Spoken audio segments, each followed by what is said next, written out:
Boy, my city got smoke. OKC got smoke. Welcome today to Oklahoma Got Smoke Network. We got Chris Cutter in the house. We got Roy Joe, of course, you know Roy Joe. Then we got the Honorable. Let's give Miss Flowers now. Mr. Terry Mundy in the house. How you doing today, sir? Doing good, man. Cannot complain, man. Yeah. This is what I do, man. Okay. We just really want to pick your brain today, Okay. man. And we deal with a lot of independent artists, and they asked us a lot of questions, but like Sway, we don't have the answers all the time. So we thought we would get with the guy that we know that could fill in the pieces to some of these puzzles. Okay. Okay. So you tell us what do you think it takes for independent? That's one of the questions they asked for independent artists to really get running. Well, I mean that question is kind of multi-layered, man. Because if you're talking about from the ground up, which I look at everything organically. Number one, you shouldn't even be in this game, music or entertainment, if you don't have a love for it. I've had some guys that hey man, I'm working part time, man, and I can't do this, and that has nothing to do with me. Once by the time you contact the radio station, this is business. You gotta always conduct your business accordingly. So, what do you need to do? You need to have a love for what you do, creating your body of work. I'm gonna sound all artsy or whatever, but you really have to. And I say that a love for what you do for your body of work, because I think there are some people that just do it just to do it. You know what I'm saying? Yeah. And you can tell, and they're not committed, and they may bring me a CD or whatever, and I've seen them grow over time, because in my 34, 35 years of doing this, man, I've gotten CDs where cats wanted me to play something on the radio, and I just scrutinize it like I do everything else. Like this production, man, I listen to 10 tracks and they all sound the same. And my opinion is, well, who did your production? My cousin Snooky. Is like, well, it sounds very one-dimensional. Okay. It sounds like he used the same instruments for all 10 tracks. Yeah. Well, yeah, he did. Yeah. So now I kind of make myself a part of their team, because I don't just say things and folks take it the wrong way. Oh, you at the station. It's like, no, I want to have the right to say what I say and you accept it. Yeah. So what I say is that, okay, if I'm on your team, I would say you need to find a producer that can actually produce you, and not just your cousin Snooki or whatever, because this album sounds very one-dimensional, And if that's who you are as an artist, you're wasting my time. Exactly. Yeah. So I think it all kind of starts from the creative, from the ground level. You have to have a heart for this, and you have to be creative also, or you have no business being in the game. And then you need to build a team. Okay. You need to build a team with folks that know how to do what they do, whether it's an influencer or whether it's somebody dealing with social media, whether it's somebody management-wise that can make phone calls, whether it's somebody that's well-connected to help build and assimilate a part of your campaign. So I mean, like I say, that's a pretty broad question. So there's so many different levels to that, man. Okay. Well, we was talking behind scene, and just say like you was saying it's steps to this. Mm-hmm. It's step one, always put the music together and run to the radio. Is that always is that step one? Nah, man, I'm gonna hit you in the ribs, man. Yeah. Nah. That actually irritates me, because really an individual don't understand what they're doing if they're in the garage. And I've had those situations where they just lay the track down and then they call me and they say, what do I need to do to get my music played on the radio? Well, give me some information about it. Well, me and my cousin, we just made it last night in the garage on a laptop, and we're ready. Yeah. We ready to do this. Yeah, we're ready to go. Yeah. And can you let me know, because I got to go to work here in 5 minutes, but let me know right now. And it's like, nah, man, it don't work like that. You need to create your campaign to get out on the street. Okay. Who are your fans? Who's your fan base? Tell me about your image, you as an artist or you as a group. Tell me a little bit about you or whatever. So you have to develop it from the ground up first. Have an identity. Okay. You know what I'm saying? Have a look. you know, because once again, you can't just make a track, man. You have to have a look, have an identity, and everything, and develop it as you go, because that look may change or that identity may change. Well, we're not doing good here, so let's take that mink coat off and let's do this. You know, stop hanging out with our homeboys with these expensive cars. That's really not your image because you don't know anything about that. Let's go a different direction. So that's a part of the artist development. A lot of labels are not doing that right now. They're not developing artists. They're expecting them to already have it together. So once again, there's so many levels to that, man. How important is a budget? The budget. How important is the budget for the artist or the team? That's like your household, man. Yeah. You gotta have some money to pay your bills. You got to. Yeah, and a budget is a good thing, man, because you know you stay within that parameter. You know, whether you have 100,000 or you have 2,000, work within what you have, Exactly. and then you lay down your plan accordingly.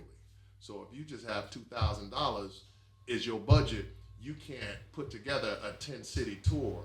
You know, I mean, back in the day before social media, I've seen cats do it. You know, they would travel in a van with a street team, and they're pushing mixed CDs before we had streaming sites. So brothers was actually making gas money and hotel money on the road, so they could do that. But now, you can't do that, man. So you got to have money before you hit the road and know what you're doing and know what you're spending it on. So, but yeah, budget is important, man. To double down on the budget deal, I think when you put a budget in place, now it makes you have to be creative. Yeah, you have to be more creative with that budget that you have. So whether you have a small budget or a big budget, it makes you have to really. It makes you have to do some creative marketing. It makes you have to really think, and your team has to really come together to decide how can we get the most out of the budget that's in place. Exactly. So, yeah, budget's definitely very important. That's real talk, and I'm sorry, I'm a very abstract thinker. I think of things that don't have anything to do with it. But as Cutter was talking, when he says budget and work within your means, and no offense if anybody's done this, that's why I hate seeing little league teams on the corner with buckets asking for money for the little league. Yeah, we going to AAU tournament, we want some money. Now I'm not knocking you. Yeah. But I look at that like, man, I know somebody's mom and pops can be creative, man. Y'all can come up with some candles and y'all can sell or whatever. Make them. Man, I've been with organizations where kids made face finger paints and they auctions off and made $5,000 to $10,000, $20,000. You know, so you can be creative with a budget and how you create it. But yeah, going back to the square root of that budget is you got to have a budget before you can come out the gate, man. What do y'all feel about the hip hop culture here in the state of Oklahoma? How big is the fan base? I'll let Cutter respond. What y'all think about that? Because Cutter is on the boots and ground on the creative side, and he gets it first before he would call or pitch it to me. So I'll let him start with that. I think we've grown tremendously over the past 5 years. Yeah. I think there's more artists than I've ever seen. Just me doing this for as long as I've done it, it's way more artists than I've ever seen in this market now. And I see a lot of artists working together. I think we've grown a lot. I think it's still now that there's artists, they know they can do it. You have the internet, you got social media to where you get your music out. Now I just believe it's gonna take some infrastructure for us to really develop to where we see the bigger markets and where they're at. You know, that now that they got because the bigger markets, they have the offices, they have the record labels, they have the notoriety, they have the people to push the buttons, they have people with the money to invest into the artists. Here, I think that's the side we need to develop here, the infrastructure. The back office. Yep. Let me throw something into that, because one of the things for me is I know who I know. And then I will still troll on social media. I'll tap into my mix show DJs. I'll tap into my young DJs when they go out and host functions or whatever. And then I have to understand that there's a younger group coming up where I'll be like, well, who the hell is that? well, that's so and so. Oh, I never heard of this kid. Yeah. So, but I still get excited. You know, just like any other artist that I find out about or whatever. So that I think that's one factor. You always have a current of younger artists coming in, you know, that's watching the old school guys. And I'm gonna say this, cats gonna get mad. I just think that, you know, old school brothers is still trying to do it. I'm not gonna say any names. It applies where it applies. I think they should evolve and do other things. Exactly. You can still contribute your skills or whatever. So there's an artist that I have in mind, love the brother to death. He's not in the state though. But when you tell me 15 years ago, yo, T, this is gonna be my last project and I'm retiring. Okay, well show me what you got, man. Yeah. And then you put that project out. Yeah. And here it is 15 years later. Yeah. And you done put out 5 more albums since you retired. Yeah. That's in my mind. Yeah. Where it's like, yo, man, I thought you retired. Like, nah, man, I'm trying to, you know, I'm trying. They love the art. Yeah, man, it's like, yeah, man, you almost 60 years old, bro, and you Yeah. still, you know. I mean, I say that where it sounds funny, but it's like, dude, do you not realize that the sound has changed on the hip hop, you know, scene or whatever? So what you're doing, I love West Coast hip hop, man, with that G funk or whatever. Yeah. But these kids ain't listening to that. They ain't with that. They want to hear that mumbo. Yeah. They ain't trying to hear that G funk. So the sound has changed. So I say that to say you can have a good product, but man, you in your 50s now, man. Yeah. You still coming with that old G funk. It ain't working anymore. Exactly. And if you realize some of the mainstream artists like Snoop and whoever else, they're rocking on the R&B format. They are. Because the R&B format has evolved, where it used to be the Motown and the spinners and things like that. Well, now we're playing old school hip hop in rotation, and that's across the country. So that's why you have the Snoops and the Dr. Dre's and things like that. It's a part of the rotation on the hip hop format. The R&B format, Okay. which it goes. That's my demo. So you can't be in your 50s, man, and trying to hang with laying a track going up against a Future or, you know, Travis Scott or whatever. It ain't gonna work, man. We're going to have a youngster to lead it. Yeah. And I think that's the key too. Yeah. Getting with The youth. helping them develop, and then also being able to learn from them. Because, you know, I learn from a lot of the younger cats now. A lot of them. You got, like, you think now, we was talking earlier about, you know, like the promoters, like your Waynes, your Lifes, your Birds. In this market, them guys are doing their thing, man. Yeah, They know something about this market, and they able to tap into it to where they get people to come out. They're a master at their craft. Yeah. There you So go. you tap into the people that's a master at what Yes. they do. So I always say, you look to them, you ask them questions, you go to them for marketing strategies, promotion strategies as an artist or whatever you're doing, just as a business owner. They know something. So those are the kind of people I would be looking at as far as, again, helping this market develop. Yeah. Like the question was, you know, what do we think, what do we see this market as now? How have I seen it grown? That's the other side of it. I see there's more black business owners, entrepreneurs in this market than I've ever seen. The city is growing. So it's growing. The state is growing. So a lot of it's just, if there's something you want to do, you got to do your part. You got to put in the energy, you got to put in the time, and you got to put in the work. I think the players and the people are here. Yeah. Again, it's just infrastructure. Yeah, I agree. Well said. How important are the DJs when it comes to breaking these records? The DJs, how can the DJs need to work together along with the radio station, program director, along with the streets? Yeah. I think at the level that I'm at on the radio, and I was a mix show DJ, you know, coming out of Lynx University, so I feel like I have an understanding of a mix. You know, when you mix a song on radio, a lot of people don't understand that when it comes to the radio station, if you're a chart-driven radio station, you have to stick to the charts. A lot of people don't understand that. Like, yo, man, I got this music, I got this song. So when I really break it down to a manager or a producer or whatever, try to give them the overall game so they can go to a K104 in Dallas or WGCI in Chicago. It's like, understand your strategy, that when you take it to a chart-driven station, you have to play 80% of the songs on the chart. You can still break music, but if you start playing too much new music, a chart will look at you like, we can't use you anymore. You're not contributing to Billboard and the rest of the mainstream national charts. So you can no longer be on the chart. So a lot of DJs, when they mix, every program director mix my playlists. You can put in some new songs as you go, but 90% or higher mix my playlists, because radio is about familiarity. So, but when you translate that to the clubs or whatever, and Cutter can jump in too and give his input, you know, a lot of DJs, good DJs, they have to understand where to put a new song in.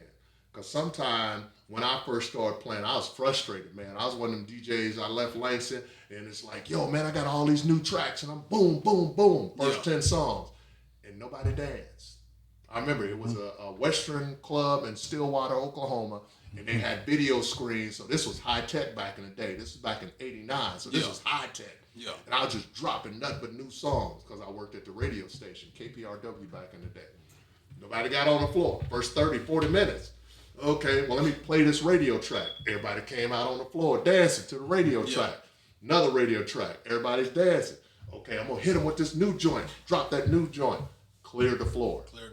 So that was in the beginning of my career. It's like, oh, okay, there's method to how you play music, because a lot of people don't want to hear new music. Yeah. They want to hear what they know. What they want to hear. Now, the game has changed. And then let me fast forward to today. The game has changed because with streaming sites, it's totally backwards now. I may play a song that a label released or whatever, and it's like, okay, this is a brand new single. But my mix show DJs, I heard that 6 months ago. From a streaming site or whatever. So getting back to '89, you know, when the party was over, you know, I'm just like, yo, I do not want to spin at clubs anymore. I'm pissed off because nobody's jamming, and my thought process is about breaking music. Yeah. Nobody got on the floor. But then when the club was clearing out, a lot of people were gathered around the DJ booth. Yo, man, what was that one song? What was that other song? What? And I was a little frustrated, but I was telling them, yeah, man, that was so and so, that was so. So they were asking about all the new songs. They didn't dance, but they asked. So it's like, okay, well, I gotta understand that when I do play a set at a club, I gotta play the stuff that people are familiar with, and then I purposely drop that new single or that independent artist. And it may be a situation to where I gotta get out of it early because it's clearing the floor. Okay, I'm 60 seconds into this local artist and ain't nobody vibe, and they starting walking off the floor and going to get drinks. Okay, let me get out of it and drop this bomb on them that they're familiar. Exactly. You know, but I still think, you know, even the club DJs are important too. Well, yeah, I think the DJs, I think they just as important as the artist, the promoter, the producer. I mean, for me, that's how I learned. That's how I learned how to produce. Carrying crates for DJs. Because they had access to the music and the artists. So, yeah, they're important. Now, it's changed because now artists, they don't need to go straight to DJ. They can throw their stuff right online. But I think for the longevity of an artist, once you put your stuff out online, say you don't have a budget to compete with what's going on online, you got to come back to the grassroots. You got to go work with the DJ, in my opinion, because though the DJs will keep you, if you establish relationships with the DJs, they'll keep you touring. They'll keep you going to different markets. They'll keep you being able to work outside of just being online and just clicking the button. That's cool, but again, sometimes you got to be able to touch the people. And the DJs are direct access to the markets you want to get into. Basically, to piggyback off what you were saying earlier, like just say like to the new artists, when you come with the song, basically you should be like advanced to be able to go to a DJ, hey, this is my new song, but I I want it mixed in with some old, some new, some that people are familiar with. They should be able to like us, for instance. Every time we ever came with a song, I would always be like, well, play this, play that, then slide mine in there behind that. You're talking about you talking to a DJ? Yeah. Okay, let Yeah. me. You're gonna get Yeah. mad at me. Okay. I With would the say- tempo. I would say no. Okay. No. Okay. I'm putting myself in the seat of the DJ. Don't tell me how to do my job. Okay. You just give me the song. Okay. Let me check it out. Now, Cutter, you might have experienced some frustration with a DJ, club DJ, which won't play it. But as a club DJ, it's like, man, just give me the song, just step off. Okay. Let me check it out. Okay. And then based off the tempo of the song or whatever, if I'm a good DJ, I'll find somewhere to drop it, and I will test it myself. But when you tell me how to do it, because in my mind it's like it may not work like that. Okay. You know, you say drop it after this hot Nicki Minaj track or whatever. It's like, dude, this is the beat don't even match, bro. Let me handle it. Right. So honestly, I would say it like that, where it's just like, yo, man, just drop a song before I leave. Because I've been with record execs before where we've gone places. I'll be right back. What you doing? Go and talk to the DJ. And they literally will wait until it's played, even if it's an hour later. They doing one of these, like, yo, man, the club about to close, man. What's up? Yeah. And they'll drop it, put it in there somewhere. And then the record exec will vibe off the crowd, and if they got a response or whatever, then we out. You know. So you're doing your research also. Okay. So and just let them do their job if they're a good club DJ. You know. And another question, like when you do get those calls from record execs or labels, what are some of the most common questions that they ask about a particular artist in the region? If you ever got that type call from someone around here. They just ask who's hot. Okay. You know, they don't want any small details or whatever. You know, who do you have? Yeah. Is what they ask me, and then I just go down the menu. You know, based off of what my mix show DJs are saying, the vibe in the street, and realistically, it could be something that I'm not playing. That I still either have on my desk, or maybe I've talked to somebody where, oh yeah, man, I got this song. And while I'm on the phone with them because of technology, I'm shooting it to them, you know, or I'm playing it in the background purposely because I'm gonna tease them with it or whatever. Like, yo, check this out, man, and I'll play it, you know, and then I want to get a response out of them. Who is that you playing? Okay, hold on a second. Let me put my Bluetooth on. Yeah. And just kind of give them a little bit of it or whatever. So normally they don't ask for any specifics. They just want to know who's hot in your market. Who's making noise. Who's making the noise? Yeah. Who's making the noise here in Oklahoma? Who y'all think? What artists? I would say. Be careful. Hey man, I don't care what. Hey, whatever. I hear it. You know, so that's on my radar from what I see in just the work I see being put in. I would say I'm a fan of Too Fat Trouble. I'm a fan of him. I'm a fan of KO. Yeah. KO, she's very talented. Cash. Fast Cash, for sure. Fast Cash is very dope. Rob Stovall on production. Yeah. He's out of here. You know, he getting plaques every other month, it seems like now. So there's a lot of artists that I feel that are bubbling. You know, again, I think there's certain things that needs to happen within this market, and I'm gonna keep going back on the infrastructure because I think we have the ability to do it. Yeah. We need the like minds to help champion some of these artists I just named. Yeah.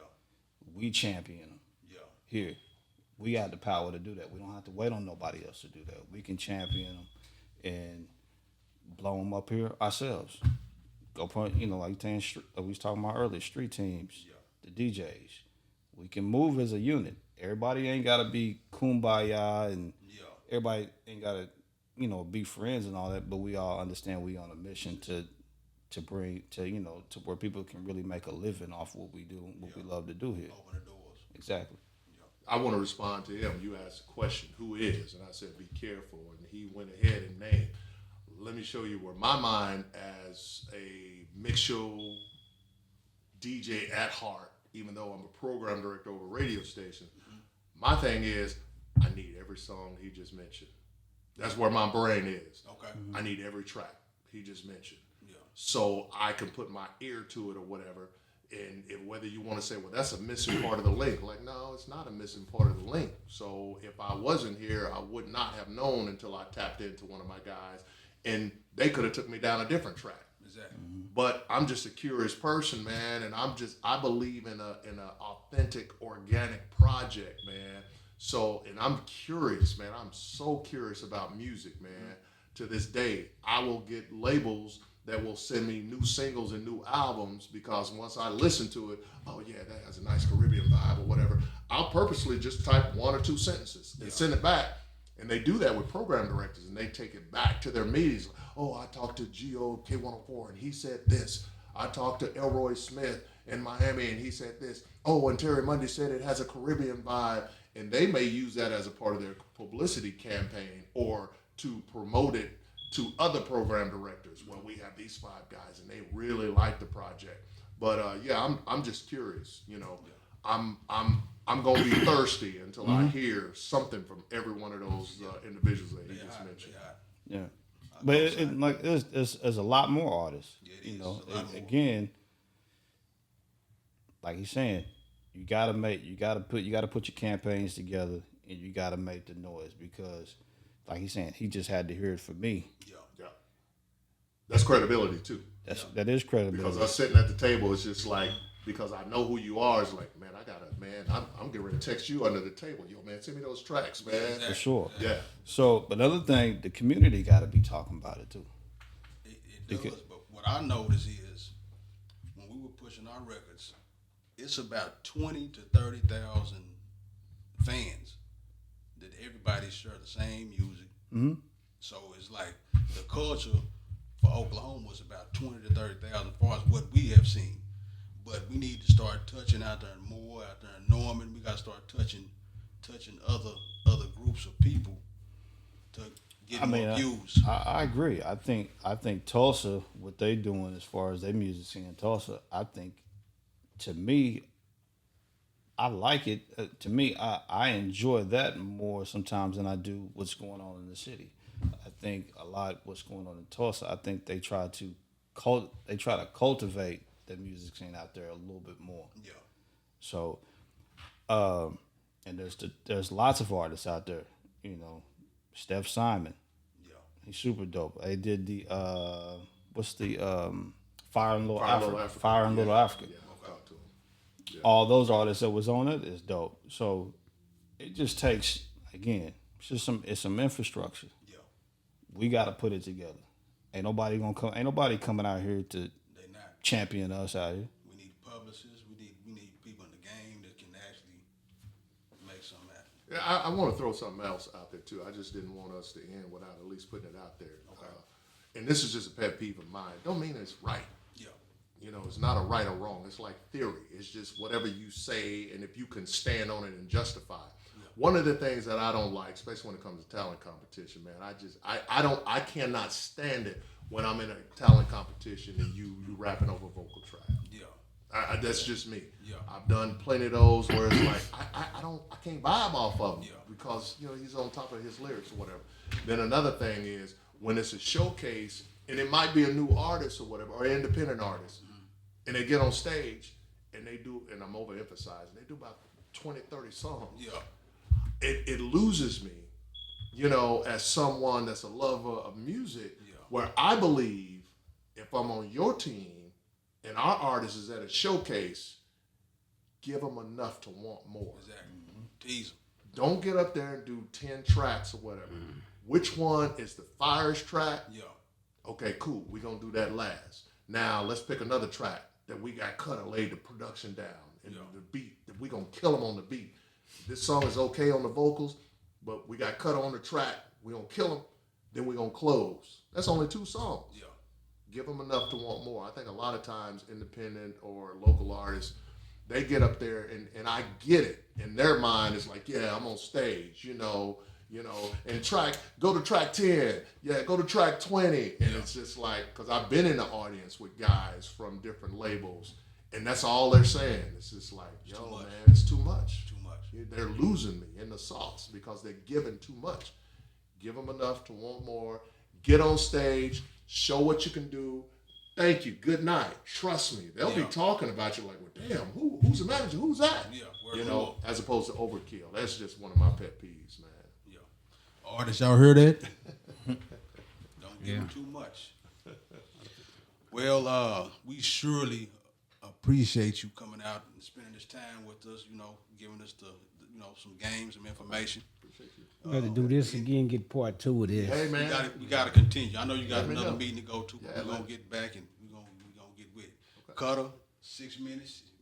Any last questions? Now, Any shout outs? I do got a question. Yeah.